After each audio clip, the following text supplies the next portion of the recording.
Brought you by Meghdoot herbal. मुझे diabetes है। मेघदूत मधुशून्य ये हाई ब्लड शुगर और ब्लड प्रेशर को कंट्रोल तो करता ही है, साथ में ये मुझे काफी एनर्जेटिक रखता है। मेघदूत मधुशून्य खाओ, फिट एंड फाइन हेल्थ बना।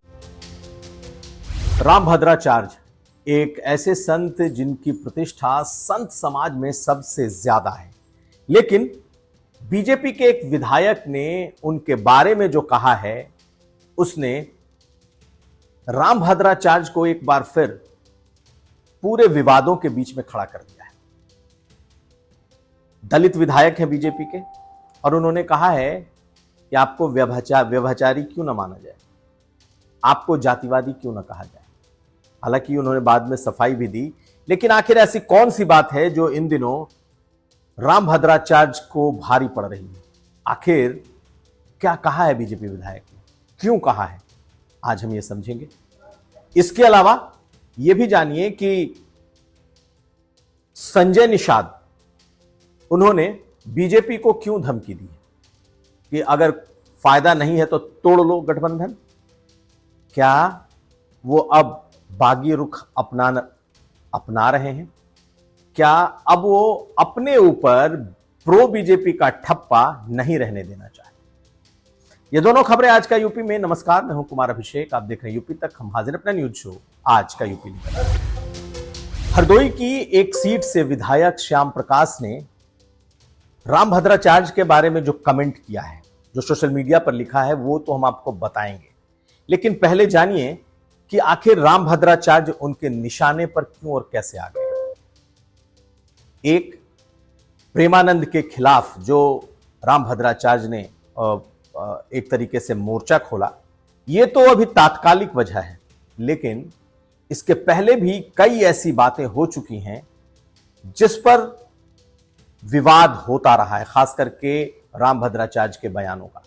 अगर आप ध्यान से देखें तो उन्होंने ये बताया कि कौन ऊंचा ब्राह्मण है, कौन नीचा ब्राह्मण है। उन्होंने बकायदा टाइटल के जरिए यह बताया है कि किस टाइटल के ब्राह्मण उच्च वर्ग के हैं और किस टाइटल के ब्राह्मण नीचे वर्ग, नीचे कुल के हैं। यह बात किसी और ने नहीं, खुद रामभद्राचार्य ने कही। यही नहीं, जब इटावा में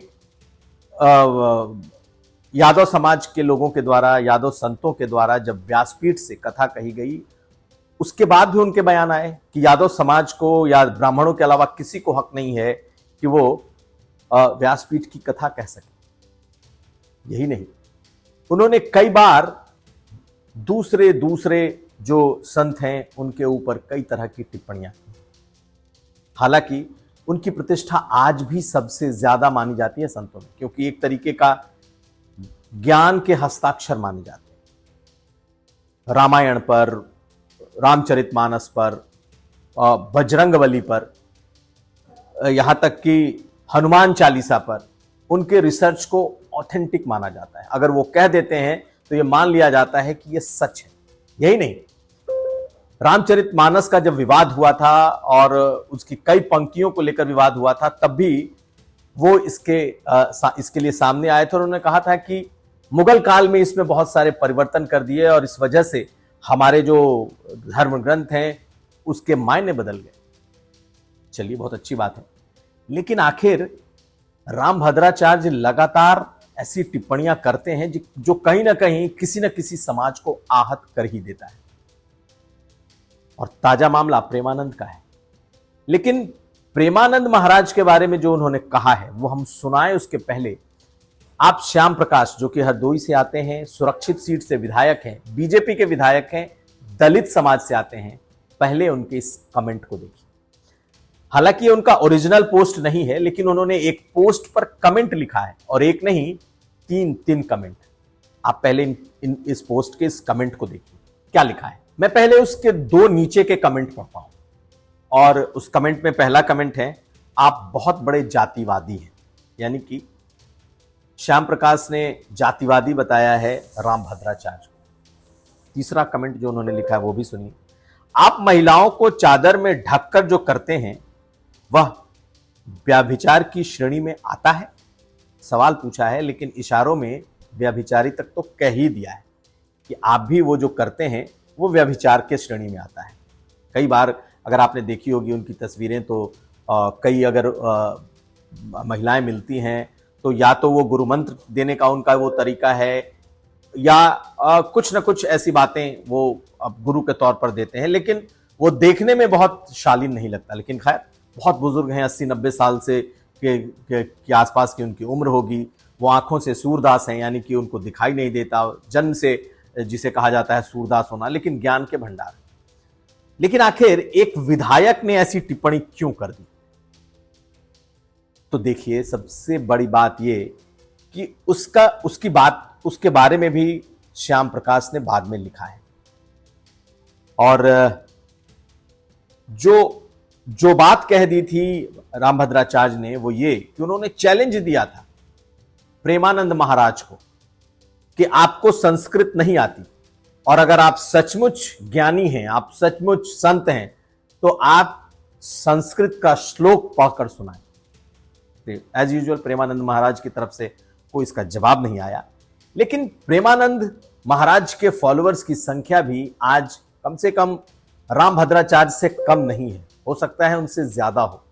यही नहीं, जो बड़े बड़े नाम हैं वो भी प्रेमानंद महाराज के फॉलोअर हैं। और उनके इस एक बयान ने बहुतों को क्षुब्ध कर दिया, व्यथित कर दिया।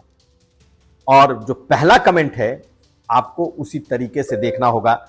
जो श्याम प्रकाश, जो कि विधायक हैं बीजेपी के, दलित बिरादरी से आते हैं, उन्होंने पहला कमेंट क्या लिखा? आपने अंधे होकर संस्कृत का अध्ययन कैसे किया? आप झूठ क्यों बोल रहे हैं?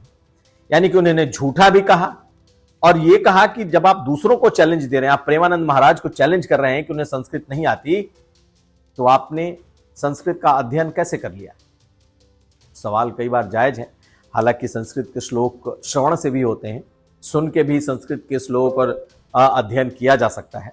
लेकिन आखिर इतने क्षुब्ध होकर एक विधायक ने ऐसी बात सबसे बड़े संतों में शुमार एक संत के प्रति कैसे लिख दी?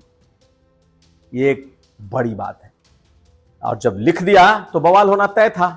खूब बवाल हुआ, बहुत तरीके से चर्चाएं शुरू हो गई कि आखिर बीजेपी विधायक ने एक संत के खिलाफ कैसे लिख दिया, कैसे ऐसी बातें कह दी, ये तो बहुत गलत हो गया। क्योंकि जो फॉलोइंग है वो करोड़ों में है रामभद्राचार्य की। लेकिन उन्होंने जो जवाब दिया वो भी सुनिए। उन्होंने जब ये हंगामा काफी बढ़ा तो उन्होंने एक पोस्ट लिखा और पोस्ट में लिखा, मैं पूजनीय प्रेमानंद जी महाराज का अनुयायी और समर्थक हूं। यानी उन्होंने बता दिया कि इसलिए क्षुब्ध हैं क्योंकि वो प्रेमानंद महाराज के अनुयायी हैं। यही नहीं, आध्यात्म गुरु योगा रामभद्राचार्य जी द्वारा उनके प्रति पूर्व में एक ब्राह्मण समाज के प्रति भी की गई गलत टिप्पणी से मैं व्यथित हुआ था, जिसके कारण मैंने कुछ टिप्पणी कर दी। मेरे उनके प्रति किसी निजी दुर्भावना नहीं है, मैं सभी सच्चे संतों का सम्मान करता हूं। लेकिन इसमें एक दूसरी लाइन भी है, उसे आप ध्यान से देखें। पूर्व में ब्राह्मण समाज के प्रति की गई गलत टिप्पणी से मैं व्यथित हुआ था। तो उनकी दो टिप्पणियां थी। एक, जो उन्होंने ब्राह्मणों में उच्च कोटि और नीच कोटि का एक फर्क उन्होंने बताया था कि किस टाइटल के जो ब्राह्मण हैं वो उच्च श्रेणी में आते हैं और किस टाइटल के ब्राह्मण उनके नीचे की श्रेणी में आते हैं। इससे ब्राह्मणों में भी रोष हुआ था। और अभी हाल में जो उन्होंने एक बात कही थी, खास करके इटावा में, जब यादव समाज के कुछ संतों के साथ दुर्व्यवहार हुआ, उनकी शिखा काटी गई, कहा यह गया कि उनके ऊपर मूत्र का छिड़काव हुआ, महिलाओं के पैरों पर नाक रगड़वाए गए, तब भी ये इनके जो बयान आए थे वो ये थे कि किसी दूसरे को ब्राह्मण के अलावा व्यासपीठ पर बैठने का अधिकार नहीं, और वो भी उच्च कुल का ब्राह्मण। तो ऐसे कमेंट की वजह से समाज में उनके प्रति नजरिया बदलता रहा है। और यही बात श्याम प्रकाश ने भी कही है और निश्चित तौर पर वो व्यथित रहे होंगे, इसलिए उन्होंने बाकायदा इसका उत्तर भी अपने इस सोशल मीडिया में दिया। तो क्या ये दो महात्माओं का, दो संतों का टकराव है, या फिर किसी एक संत की ऐसी अनर्गल वाणी जिसका कोई मतलब नहीं है? आखिर प्रेमानंद महाराज के खिलाफ ऐसी टिप्पणी करने की वजह क्या है? तो श्याम प्रकाश ने जो वजह बताई है वो ये कि वो दुखी थे प्रेमानंद महाराज पर की गई टिप्पणियों से। लेकिन बहुत सारे लोगों ने अब विधायक श्याम प्रकाश को ही ट्रोल करना शुरू कर दिया है और कहा कि एक संत के प्रति जिन्होंने 300 से ज्यादा किताबें लिखी, जो संस्कृत के प्रकांड विद्वान हैं, जो अपने आप में रिसर्च ज्ञान के भंडार हैं, उनके प्रति ऐसी बातें एक विधायक को नहीं करनी चाहिए थी। और बहुत सारे कमेंट्स, इनफैक्ट ये कहा जाए कि लगातार अब उनकी ट्रोलिंग शुरू हो गई श्याम प्रकाश को लेकर। उसी सोशल मीडिया पर अब इतने कमेंट आने लगे कि उन्हें बकायदा एक तरीके से माफी मांगनी पड़ी। तो निश्चित तौर पर इन्होंने जिस तरीके के कमेंट किए रामभद्राचार्य पर, उससे लोग भी आहत हो गए, लोग भी क्षुब्ध हो गए और रामभद्राचार्य की फॉलोइंग बहुत बड़ी है। ऐसे में विधायक के खिलाफ भी लोगों ने खूब भड़ास निकाली, खूब बातें लिखी। लेकिन एक बात तो सच है कि रामभद्राचार्य हर उस चीज पर कमेंट करते हैं, हर उस बात पर कमेंट करते हैं जो शायद उनकी परिधि में आता भी है या नहीं। एक संत हैं और अगर आप प्रेमानंद महाराज के संस्कृत ज्ञान पर कमेंट कर रहे हैं, उन्हें चैलेंज दे रहे हैं, तो नेचुरल है कहीं ना कहीं से जवाब आएगा। जब आप ब्राह्मणों में ही उनके भीतर के ब्राह्मणों के वर्ण को अगर आप देखेंगे और उनमें जाति व्यवस्था तय करेंगे तो कहीं ना कहीं उसकी भी प्रतिक्रिया होगी। यही नहीं, बहुत सारे ऐसे कमेंट हैं। लेकिन माना जाता है इन्हें बहुत बड़ा संत, कहा जाता है कि 300 से ज्यादा इन्होंने किताबें लिखी हैं और हनुमान चालीसा पर जो इनके रिसर्च है वो अब तक के सबसे ज्यादा मान्य रिसर्च है। यही नहीं, रामचरितमानस में कुछ चौपाइयों पर जब विवाद हुआ तब भी ये सामने आया और उन्होंने कहा कि मुगल काल में उनके कुछ ग्रंथों को दूषित किया गया है, उसके माने बदले गए हैं। तो बहुत सारी बातें इन्होंने अच्छी भी की। इनके बारे में कहा जाता है कि जो राम मंदिर को लेकर अकाट्य अगर किसी ने ग्रंथ से तर्क रखा तो रामभद्राचार्य ने रखा। ये सब बातें अपनी जगह सही हैं। वो सूरदास होते हुए भी इतने बड़े ज्ञान के भंडार हैं, लेकिन उनके बयानों ने कहीं ना कहीं समाज के कुछ और लोगों में, कुछ और वर्गों में एक नाराजगी भी पैदा की। जिस तरीके से उन्होंने लाइन ले ली कि कोई ब्राह्मण के अलावा दूसरा कोई भागवत कथा नहीं कह सकता, व्यासपीठ पर नहीं बैठ सकता, जिस तरीके से प्रेमानंद महाराज के खिलाफ उन्होंने बोल दिया। तो अब स्थिति यह है कि ये दो बड़े, या तो कह लें कि महात्माओं का टकराव जैसा बन रहा है, जिसमें अब आम लोगों के साथ साथ विधायक तक शामिल हो रहे हैं। लेकिन ध्यान रखिए, वो विधायक आते हैं दलित बिरादरी से, और जातिवादी कमेंट अगर कोई भी पढ़ता है, कोई भी सुनता है, तो उसमें प्रतिक्रिया होती है और इसे एक नेचुरल प्रतिक्रिया के तौर पर ही देखा जाना चाहिए। अगली खबर, अब बात संजय निषाद की। तो आखिर संजय निषाद की पीड़ा क्या है? क्या संजय निषाद सचमुच बीजेपी से सहयोगी दल के तौर पर साइडलाइन किए जा रहे हैं? क्या बीजेपी सचमुच उसने अब अपनी लीडरशिप को आगे बढ़ाना शुरू कर दिया है निषाद बिरादरी में? क्या यही एक वजह है?